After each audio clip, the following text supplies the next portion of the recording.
ప్రత్యక్షత అనే కార్యక్రమాన్ని వీక్షిస్తున్న దేవుని పిల్లలైన మీ అందరికీ నా హృదయపూర్వక వందనాలు. ప్రతి వారం ఇదే సమయానికి ఈ కార్యక్రమాన్ని మీరు వీక్షించాలని దేవుని పేరిట మనవి చేస్తున్నాను. అందించబడుతున్న వాక్యమును మీరు విని దైవాశీర్వాదం పొందాలని కోరుకుంటున్నాను. వాక్యాన్ని వినే ముందు ఒక పాటను మనం విందాం. యేసయ్యా నా యేసయ్యా నీవే నా బలమా,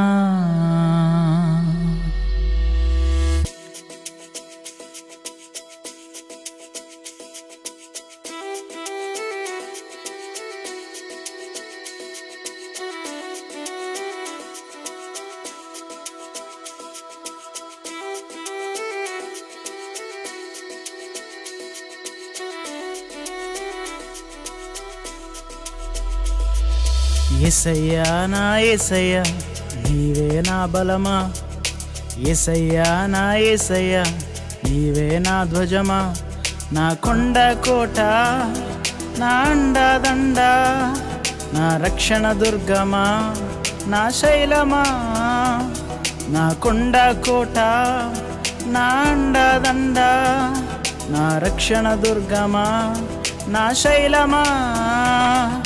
స్తుతి స్తుతి నీకే నా ఆరాధనా నీకే, స్తుతి స్తుతి నీకే నా ఆరాధనా నీకే.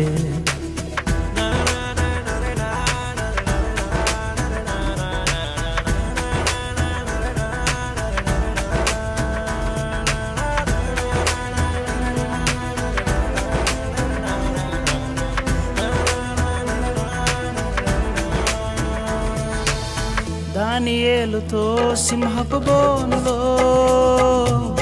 నీవే ఉన్నావు, రక్షణనిచ్చావు. Praise the lord. అందరికీ మరొకసారి వందనాలు. ఈ యొక్క దేవుని ప్రత్యక్షత అనే కార్యక్రమానికి మిమ్మల్ని హృదయపూర్వకంగా ఆహ్వానిస్తున్నాం. మరి ఒకసారి మిమ్మల్ని కలుసుకోవటం ఎంతో సంతోషం. దేవుని వాక్యం ద్వారా మీరు బలపరచబడుతున్నారని, అలాగే మీ ప్రార్థన అవసరతలు మాతో షేర్ చేసుకుంటున్నందుకు అనేకమైనటువంటి మనవులు మేము కూడా మీ కొరకు ప్రార్థన చేయడానికి, తద్వారా దేవుని యొక్క గొప్ప అద్భుతాలు మేము మీ సాక్ష్యాల ద్వారా వినటానికి, నాన్నగారు చెప్పే వాక్యాలు అలాగే నా ద్వారా దేవుడు అందించే వాక్యాలు మిమ్మల్ని ఎంతో బలపరుస్తున్నాయని మేము ఎంతో సంతోషిస్తున్నాం. అలాగే ఈ కార్యక్రమం కోసం ప్రోత్సహించేవారు, స్పాన్సర్ చేయాలనుకున్నవారు కూడా దేవుడు మీ హృదయాన్ని ప్రేరేపిస్తే ఈ వాక్యం అనేకులను ప్రకటించడానికి మీ వంతు కూడా మీరు సహకరించండి. ఈ సమయంలో కొన్ని క్షణాలు మనం దేవుని వాక్యాన్ని విని మన హృదయంలో దేవుని వాక్యాన్ని పెట్టుకుని మనం బలపరచబడదాం. సామెతల గ్రంథం 3వ అధ్యాయము 4, 5, 6 వచనాలు చదువుకున్నాం. సామెతల గ్రంథం 3వ అధ్యాయం 4, 5, 6 వచనాలు. అప్పుడు దేవుని దృష్టి యందును మానవుల దృష్టి యందును నీవు దయనుంది మంచివాడు అనిపించుకుందువు, నీ స్వబుద్ధిని ఆధారం చేసుకొనక హృదయముతో యెహోవా యందు నమ్మకముంచుము, నీ ప్రవర్తన అంతటి యందు ఆయన అధికారమునకు ఒప్పుకొనుము, అప్పుడు ఆయన నీ త్రోవలను సరళం చేయును. చాలా మంచిదండి. ఈ వాక్యము ప్రతి వ్యక్తికి అవసరమై ఉన్నది. ఎంత అవసరం అంటే ప్రతి వ్యక్తి జీవితంలో ఒక నిర్దిష్టమైనటువంటి గమ్యస్థానం చేరటానికి ప్రతి ఒక్కరూ ప్రయాసపడుతుంటారు. ప్రతి ఒక్కరి జీవితంలో కూడా ఎన్నో ఆశలతో ప్రయాణం చేయటానికి సిద్ధమవుతుంటారు. అయితే ప్రతి దానికి ఒక డిజైర్డ్ ప్లాన్ అంటూ, ప్రతి దానికి ఒక గమ్యస్థానానికి చేరుకునేటువంటి ప్రయత్నం అంటే ప్రతి వ్యక్తి చేయాలి.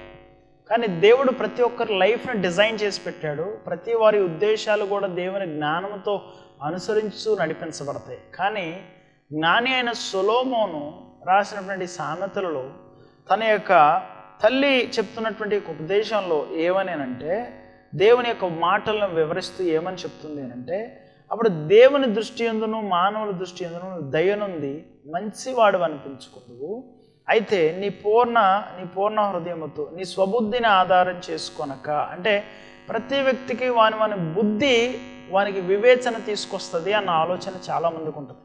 వాని బుద్ధి చేత దేనినైనా గెలవచ్చు, బుద్ధిమంతునిగా ఉండొచ్చు, బుద్ధివంతుని క్రియలు చేసి వారు దేనైనా వారి జీవితంలో డిజైర్డ్ డెస్టినీ రీచ్ అవ్వచ్చు అనుకుంటారు.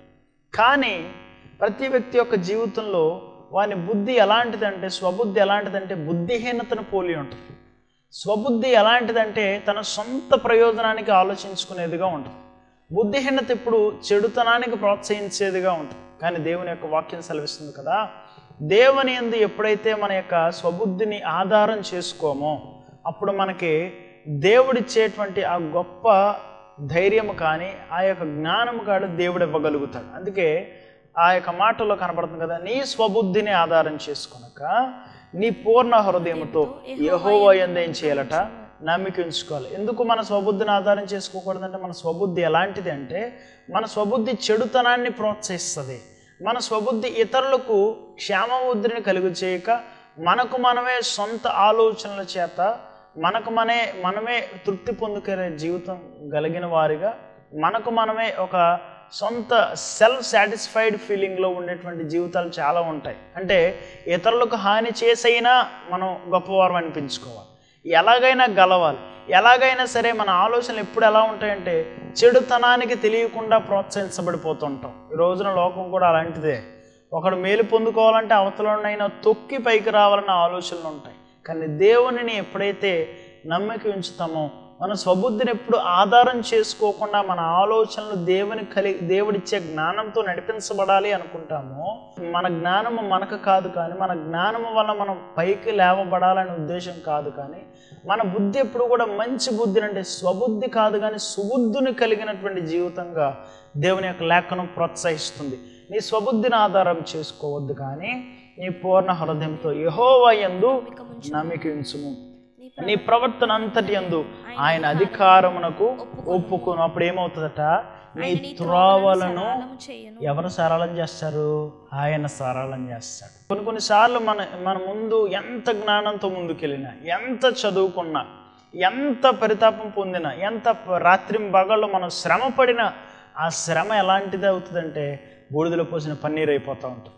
ఏమైంది అంటే జ్ఞానం లేదా ఉంది, బుద్ధి లేదా ఉంది, జ్ఞానం లేదా చాలా ఎక్కువగా ఉంది, చదువుకోలేదా చాలా ఉంది. కానీ దేనికి మన ప్రయత్నాలన్నీ ఏమైపోతున్నాయి అంటే మన బుద్ధి మీద మాత్రమే ఆధారపడిపోవటం వల్ల.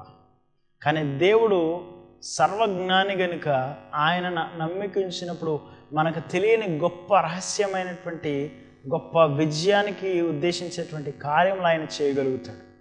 మన బుద్ధిని కాదు కానీ దేవుడు ఇది చేయాలి, నాకు సహాయం కావాలి మనం నమ్మికించినప్పుడు ఆయన ఏ సవాళ్ళనైనా సరే సమాధానంగా మార్చగలుగుతానని దేవుని యొక్క వాక్యం ధైర్యంగా సెలవిస్తుంది.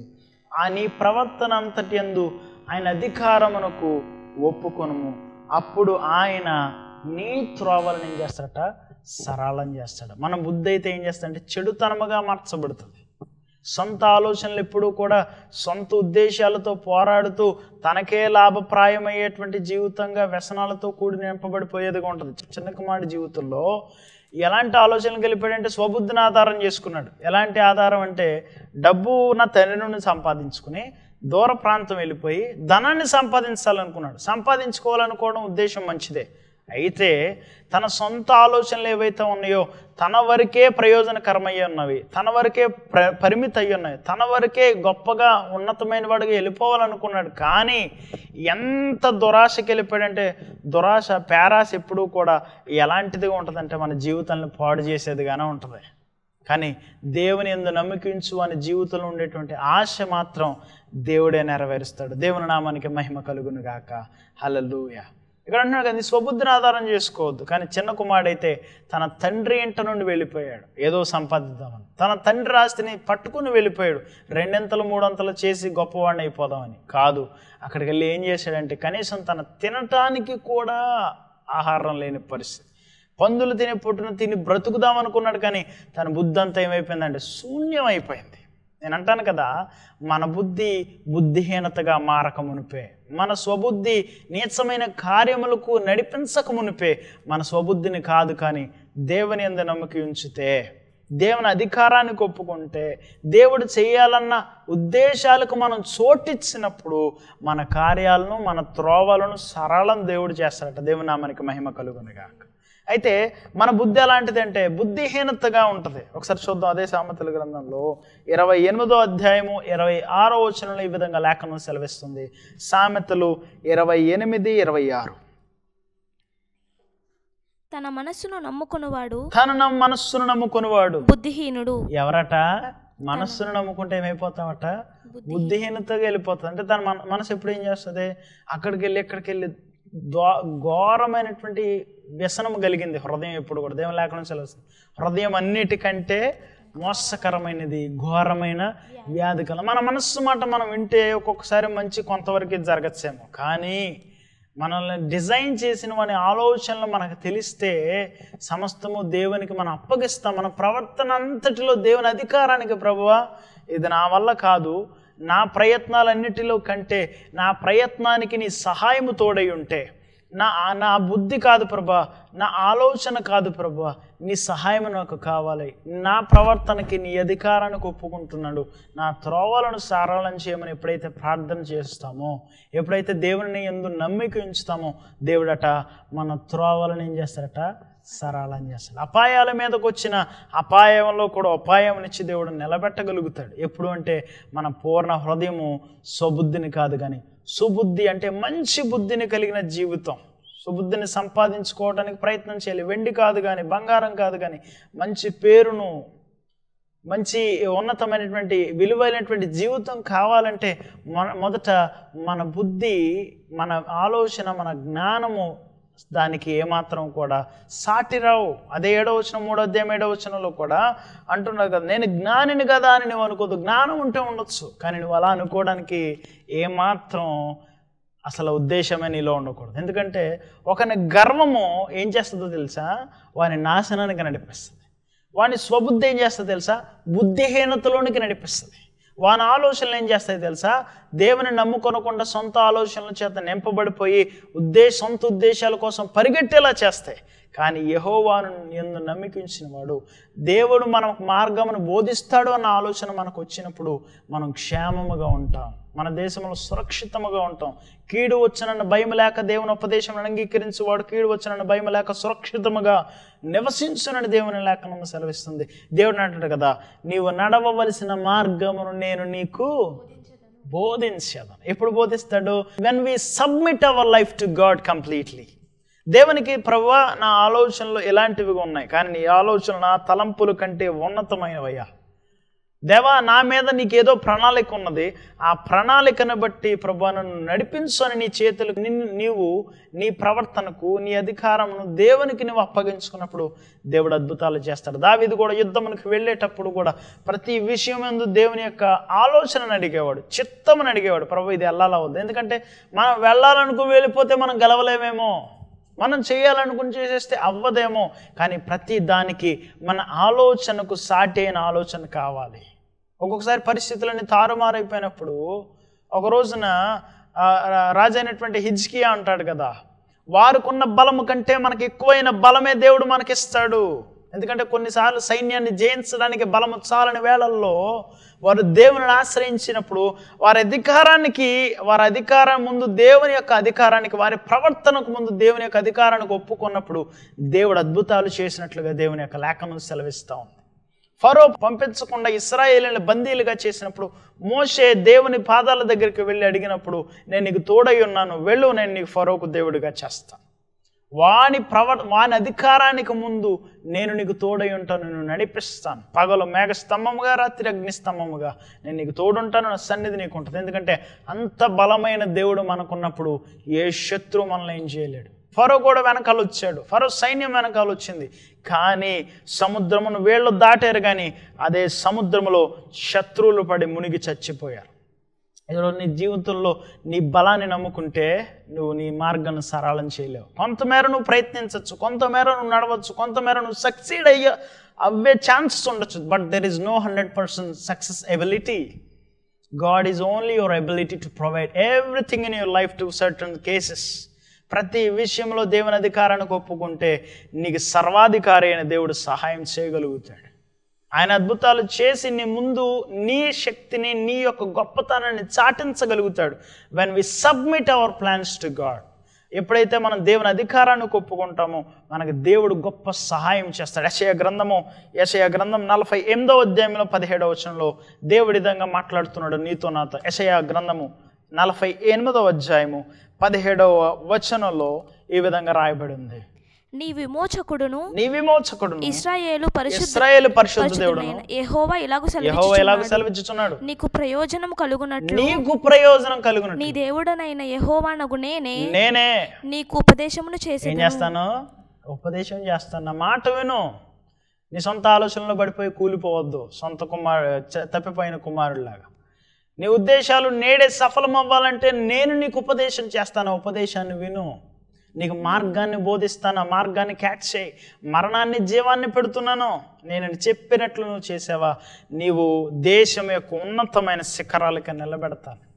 ఒక రోజున యోసేపు తన అన్నలందరూ వచ్చినప్పుడు ఈ అన్నలందరికీ ఈడు చేశారు, కానీ యోసేపు మాత్రం దేవుడు అతనికి తోడై ఉన్నాడని దేవుడి మాటలు తన మనసులో పెట్టుకొని కొన్ని సంవత్సరాలు, 10 సంవత్సరాలు పైనే 13 సంవత్సరాలు జైలు శిక్షను అనుభవించాడు. కారణం ఏంటో తెలుసా? నేను ఏ స్థితిలో ఉన్న దేవుని అధికారానికి ఒప్పుకోవాలి. నా మార్గాలు సరళం చేసే దేవుడు ఉన్నాడు కాబట్టి నాకు మేలు జీవితాన్ని కీడున్నా సరే దేవుడు ఏం చేస్తాడు?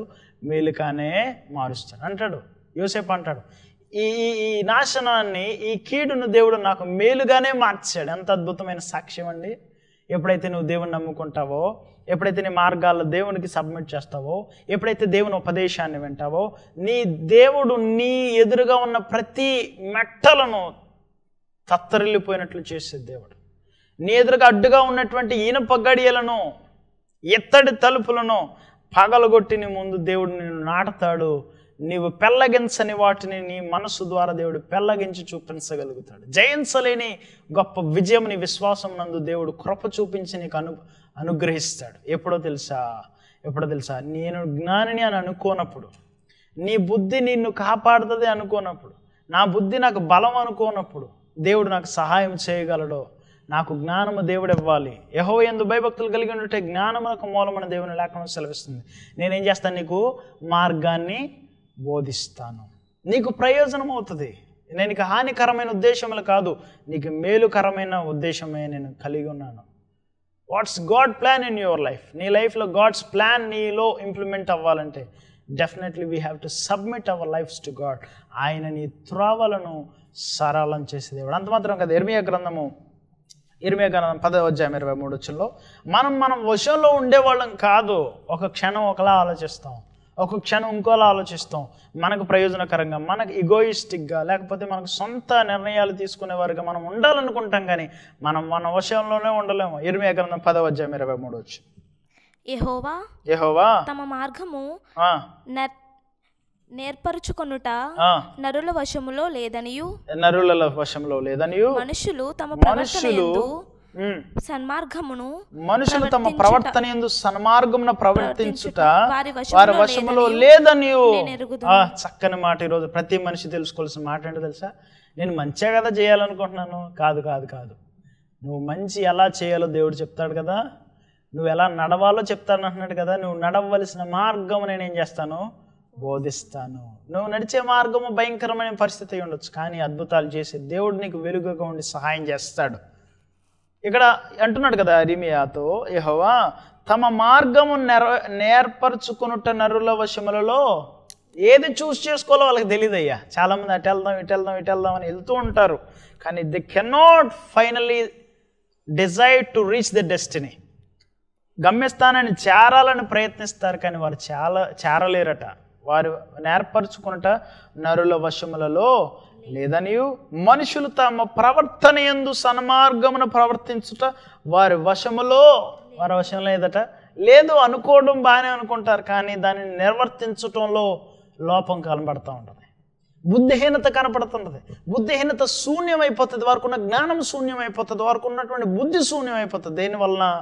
వారు వాళ్ళ జ్ఞానాన్ని నమ్ముకోవటం వలన, వారి యొక్క ఉద్దేశాలు వారిలోనే పెట్టుకుని నేను ఎలా అవ్వాలని సొంత గర్వము చేత నడుచుట వలన. గర్వం ఏం చేస్తుంది తెలుసా?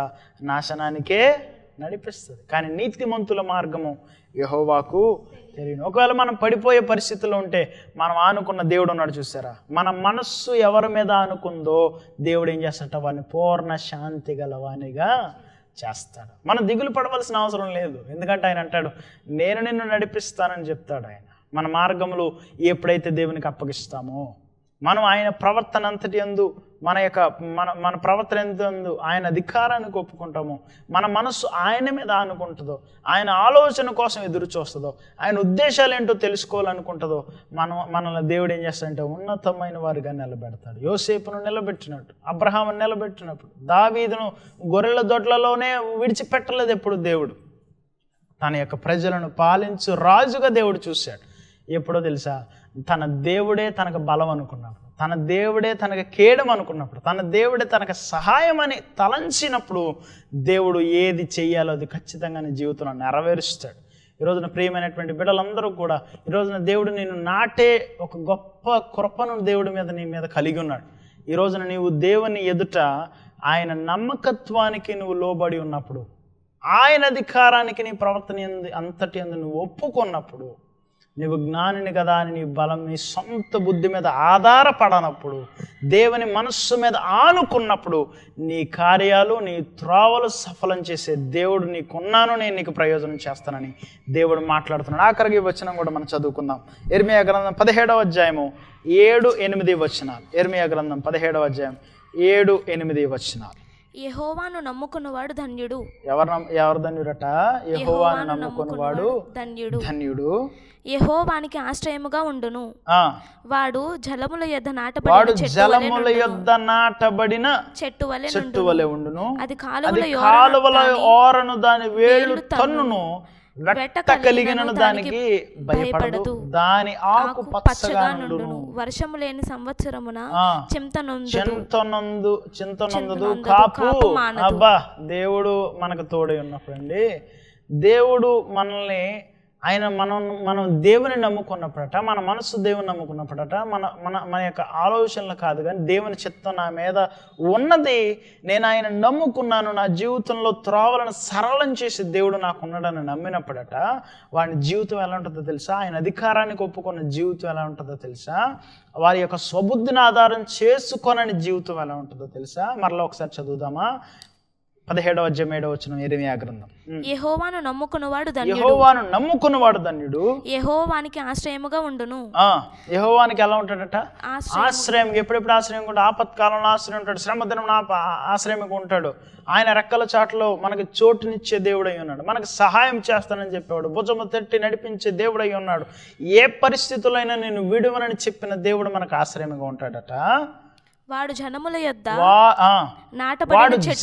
యొద్ద అంటే ఎప్పుడూ ప్రవహిస్తున్న జలములు, పుష్కలమైనటువంటి నీటి ద్వారా సమృద్ధి అయినటువంటి ఆ యొక్క చోట్లనంట వాడు జలముల యొద్ద నాటబడిన చెట్టు వలె నుండును. అది కాలువల వారన దాని వేళ్ళు తన్నును, అంటే ఫలింపులోనికి వెళతాడట. వెట్ట కలిగినను దానికి ఏం పడదట? భయపడదు. దాని ఆకు ఎప్పుడు ఎలా ఉంటదట? పచ్చగా ఉంటదట. వర్షము లేని సంవత్సరమున చింతనందదు కాపు. రెండు వైవిధ్యమైనటువంటి మాటలు. వర్షం లేని సంవత్సరంలో అంటే నీళ్లు లేని పరిస్థితుల్లో కూడా, ఆకాశం నుండి మంచైనను వర్షమైనను కురవని టైంలో కూడానట చింతనందదు, కాపు కూడా మానదు. చూసారా? దేవుని మాట నమ్ముకున్నవాడు, దేవుని మనస్సు మీద ఆనుకున్నవాడి జీవితం ఎలా ఉంటుందంటే పుష్కలముగా సమృద్ధిగా ఉంటుంది. మన యొక్క ఆలోచనలు దేవుడు అంటాడు, నీ భారం యెహోవా మీద మోపుము. ఏంటట? ఆయనే వాటిని, నీ పనుల భారం యెహోవా మీద మోపుము, అప్పుడు ఆయనే నీ సంగతులన్నీ చూసుకుంటాడని దేవుని లేఖనం సెలవిస్తాం. ఈరోజున మన భారం ఏదైతే ఉందో, మన డెస్టినీ ఏదైతే ఉందో, అది దేవుని ద్వారా సఫలం అవ్వాలని కోరుకోవాలి. మన సొంత బలం మీద ఆధారపడ్డాం అనుకోండి, ఒకరోజు బలం వీగిపోద్ది. మన జ్ఞానం మీద ఆలోచనలు పడ్డాం అనుకోండి, మనకంటే జ్ఞానవంతుడు ఎవరు వచ్చి మనల్ని కొట్టకపోడా, మనల్ని జయించకపోడా, కానీ జ్ఞానులకు మించిన జ్ఞానము కలిగిన దేవుడు మన వెనకాల ఉంటే, బలవంతులకు మించిన బలవంతుడు దేవుడు మనకు సహాయముగా మనకుంటే, శక్తిశాలి అయిన దేవుడు పడగొట్టజాలని వాటిని పడగొట్టుటకు మనకు ధైర్యాన్ని ఇస్తే, మనల్ని ఎవడో ఆపలేడు, మన ముందు ఎవడో నిలవలేడు. దేవుడిచ్చినటువంటి అద్భుతమైన మాట, అవకాశం ఏంటో తెలుసా? నీ ఆలోచనలు కాదు, నీ బుద్ధి కాదు, నీ ఉద్దేశములు కాదు, దేవా నీ చిత్తం ఏంటో, I have been already designed with your own heart, with your own hands I have been designed when I'm in my mother's womb. నా తల్లి గర్భంలో నేను ఉండగానే రూపించబడ్డానయ్యా. నా యొక్క చిత్తం, నా ఉద్దేశము, నా మీద ఉన్న, నా బ్రతుకులో ఉన్న నీ ఉద్దేశం ఏంటో తెలుసుకోవాలన్న ఆలోచన నీకుంటే, దేవుని మనస్సు మీద మీరు ఆనుకొని ఉంటే, నీ చదువులో, నీ వ్యాపారంలో, నీ ఉద్యోగంలో, నీ ఉండేటువంటి ప్రతి చోటలో దేవుడు అత్యధికమైన విజయం ఎలా ఇస్తాడో తెలుసా? నీవు పరిపూర్ణంగా ఆయన అధికారాన్ని ఒప్పుకున్నప్పుడు, దేవుడు నాకు మేలే చేస్తాడని ఎట్టి పరిస్థితుల్లో దేవునికి సరైన జీవితం నువ్వు కలిగి ఉన్నప్పుడు, ఆకు వాడక నీ జీవితం ఫలమిచ్చు చెట్టు వలె ఉంటామని దేవుని లేఖనం సెలవిస్తుంది. ఈ రోజున నీ జీవితం ఎలా ఉందో ఒకసారి గమనించుకో. దేవుడు అంటున్నాడు కదా, నేను నీ త్రోవలను సరళం చేస్తాను, నేను నీ ఉద్దేశాలు సఫలపరుస్తాను, నేను నీకు తోడై ఉంటానని దేవుడు ఆయన మాటలు మనకి అన్నిటి వివరించాడు. ఈ రోజున డెసిషన్ తీసుకోవాల్సింది నువ్వే. ఎందుకంటే మన వశంలో ఉండలేం. మన యొక్క ఏర్పాటు కలిగి ఉంటాం, కానీ దాన్ని రీచ్ అవ్వలేం. ఒకటే ప్రార్థన, ఒకటే విశ్వాసం, ఒకటే సాక్ష్యం, ఒకటే నిరీక్షణ. ఏంటి అని అంటే, దేవా నా ఉద్దేశాలు నువ్వు సఫలపరిచయ్యా, నేను వెళ్ళాలనుకున్న త్రోవను సరళం చేయి ప్రభువా, నీ మార్గములన్నిటినీ నేను నీకు బోధించి నడిపిస్తానని దేవుడు సెలవిచ్చాడు. ఆయన మన త్రోవలన్నిటినీ సరళం చేసి దేవుడై ఉన్నాడు కనుక ఈ రోజున ఈ యొక్క వాక్యం వింటున్న నీవు నీ జీవితంలో ఏ పరిస్థితులు ఎదురైనా సరే నీవు దేవుని అధికారాన్ని ఒప్పుకున్నప్పుడు, నీ స్వబుద్ధిని ఆధారం చేసుకున్నప్పుడు దేవుడు బలం నీకై ఉంటాడు, దేవుని సహాయం నీకై ఉంటుంది. దేవుని యొక్క కృప మన మీద హెచ్చుగా ఉండును గాక. ఆమేన్. దేవుడి యొక్క వాక్యం మన వెనుకలో దీవించును గాక. అందరికీ వందనాలు. Praise the Lord. అభిషేకమా ఆత్మాభిషేకమా నన్ను దీవింపనాపైకి దిగిరమ్మయా. అభిషేకమా ఆత్మాభిషేకమా నన్ను దీవింపనాపైకి దిగిరమ్మయా.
ప్రభునందు ప్రియమైన దేవుని పిల్లలారా, ఈ టెలివిజన్ పరిచర్య ప్రారంభించి 1వ సంవత్సరం పూర్తి చేసుకుని 2వ సంవత్సరంలోనికి నడిపించినందుకు దేవునికి స్తోత్రములు.